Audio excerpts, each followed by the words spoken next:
ভ্রান্ত দলিলের কিছু জবাব দিয়েই সামনের দিকে আগাবো। 15ই শাবানকে লক্ষ্য করে শুধু একদিন সিয়াম পালন করতে হবে, রাতে গোসল করে রাকাতের পর রাকাত সালাত আদায় করতে হবে। এগুলো সবই হচ্ছে কোরআন এবং সহিহ সুন্নাহর পরিপন্থী বিদআতি কর্মকাণ্ড। আরও সবচেয়ে বড় মিথ্যাচার হচ্ছে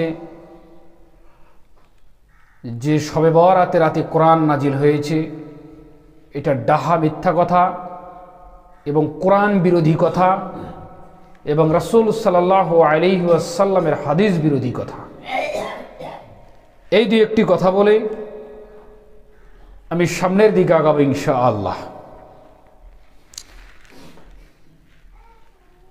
সূরা দুখান 44 নম্বর সূরার 3 থেকে 4 নম্বর আয়াতে আল্লাহ রাব্বুল আলামিন সুন্দরভাবে তুলে ধরেছেন, ইন্না আনজালনাহু ফি লাইলাতিন মুবারাকাতিন ইন্না কুন্না মুনজিরিন ফিহা ইফরাকু কুল্লু আমরিন হাকিম। আল্লাহ রাব্বুল আলামিন এখানে বলছে আমরা এটি নাজিল করেছি এক বরকতময় রাত্রিতে। বলে সুবহানাল্লাহ। কোন রাত্রিতে নাজিল করেছেন? বরকতময় রাত্রিতে আল্লাহ সুবহানাহু ওয়া তাআলা নাজিল করেছেন কি? আল কোরআনুল কারীম, আল কোরআনুল হাকিম নাজিল করেছেন। আমরা তো সতর্ককারী। এ রাত্রিতে প্রত্যেক প্রজ্ঞাপূর্ণ বিষয়ে স্থিরীকৃত হয়। তাহলে এই বরকতপূর্ণ রাত কোনটি? এখানে আল্লাহ ইঙ্গিত দিলেন। এই আয়াত পড়ে কিছু মাওলানা, কিছু মুন্সি, কিছু মুহাদ্দিস নামধারী, কিছু মুহাক্কিক নামধারী বা ভুল পথের পথিক বলছে বরকতময় রাত হচ্ছে রমজান মাস নয়, বরকতময় রাত হচ্ছে 15ই শাবান। এটা তাদের ব্যাখ্যা, কিন্তু আমরা কোরআন থেকে কোরআনের ব্যাখ্যা নিব। সে বরকতময় রাত কোনটি?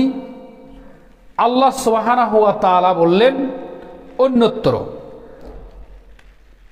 সূরা কদর নামে একটি সূরা রয়েছে, 97 নম্বর সূরার 1 নম্বর আয়াত পড়বেন, ইন্না আনজালনাহু ফি লাইলাতিল কদর, নিশ্চয়ই আমরা এটি নাজিল করেছি কদরের রাত্রিতে।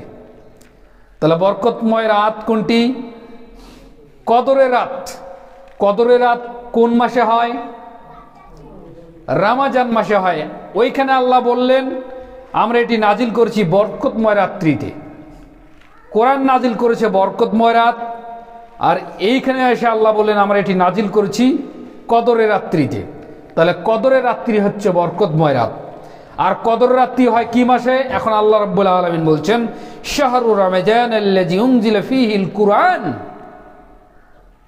এই সেই রমজান মাস যার মধ্যে কোরআন অবতীর্ণ করা হয়েছে। পাশাপাশি 3টি আয়াত আমি পড়েছি ধারাবাহিকতার সিস্টেমে। সূরা দুখানের 3 থেকে 4, সূরা কদর 1 নম্বর আয়াত, সূরা বাকারার 185 নম্বর আয়াত। কোরআনের মূল ব্যাখ্যা হচ্ছে, তাফসীর হচ্ছে, একটি আয়াত দিয়ে আর আয়াতগুলোকে সমন্বয় করে নিয়ে আসতে হবে আল্লাহ সুবহানাহু ওয়া তাআলা কি ইঙ্গিত দিলেন, কি বুঝালেন। তাহলে বরকতময় রাত হচ্ছে কদরের রাত, আর কদরের রাত হয় রমজান মাসে। এ কথা আল্লাহ রাব্বুল আলামিন বললেন। তাহলে যারা বলছে লাইলাতুল কদরের রাত নয়, যারা বলছে শবে বরাতের রাতে কোরআন নাজিল হয়েছে, তারা কোরআন বিরোধী বক্তব্য দিয়েছে। তাদেরকে তওবা করে ফিরে আসতে হবে। আমরা শাবান মাসকে নট করে দিচ্ছি, বিষয়টা এমন নয়। শাবান মাসের ফজিলত পার্সোনাল ভাবে কি বলেছেন সে কথা আমরা আলোচনা করব ইনশাআল্লাহ। আর এই শাবান মাস কত গুরুত্বপূর্ণ মাস এ নিয়ে আলোচনা হবে ইনশাআল্লাহ। তো আল্লাহ সুবহানাহু ওয়া তাআলা বলছে শাহরু রমাজান আল্লাযী উনজিলা ফীহিল কুরআন, এই সেই রমজান মাস যার মধ্যে কোরআন নাজিল করা হয়েছে। রমজান মাসে কোরআন নাজিল করা হয়েছে ইন্না আনজালনাহু ফি লাইলাতিল কদর, কদরের রাত্রিতে। কদরের রাত্রিটা কি? সেটা হচ্ছে বরকতপূর্ণময় রাত। এই রাত্রিতে তাহলে কোন দলিলের ভিত্তিতে, কোন কথার উপরে তারা বলছেন যে শবে বরাতের রাত্রে কোরআন নাজিল হয়েছে? একটা দিন আগ পাঁচ হয় সেটা ভিন্ন কথা, একটি মাসকে তারা জালিয়াতি করে জাতির সামনে পেশ করে বলছে শবে বরাতের রাত্রিতে কোরআন নাজিল হয়েছে। নাউযুবিল্লাহি মিন জালিক। এটা ডাহা আল্লাহ সুবহানাহু ওয়া তাআলার উপর মিথ্যে। অথচ আল্লাহ বলছেন যারা আমার নামে মিথ্যা করে তারা হচ্ছে জালেম ব্যক্তি। যতই দাড়ি টুপি থাক না কেন, মাথায় পাগড়ি থাক না কেন, যতই দিনদারিতে দেখাক না কেন, আল্লাহর নামে যদি কেউ মিথ্যা আরোপ করে তাদেরকে আল্লাহ সুবহানাহু ওয়া তাআলা জালেম বলে আখ্যায়িত করেছেন।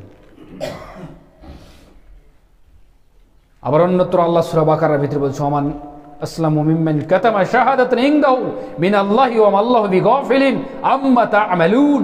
তার চেয়ে বড় জালেম কে হতে পারে যে সত্যকে গোপন করে? তাহলে কি তারা সত্য জানার পরে মাযহাব টিকার জন্য মিথ্যা বলছে? লা হাওলা ওয়ালা কুওয়াতা ইল্লা বিল্লাহ। সেটাও যদি হয় তাহলে তওবা করে ফিরে আসতে হবে, এসে কোরআনুল কারীমের ব্যাখ্যা নিতে হবে। আল্লাহ সুবহানাহু ওয়া তাআলা একের পর এক কি বলেছেন এখানে নিতে হবে। মুহাম্মদ সাল্লাল্লাহু আলাইহি ওয়াসাল্লাম কি বলছেন সেটা তাদেরকে গ্রহণ করতে হবে। নাসের এই কারণেও কিয়ামতের দিন তাদেরকে ধরা খেতে হবে।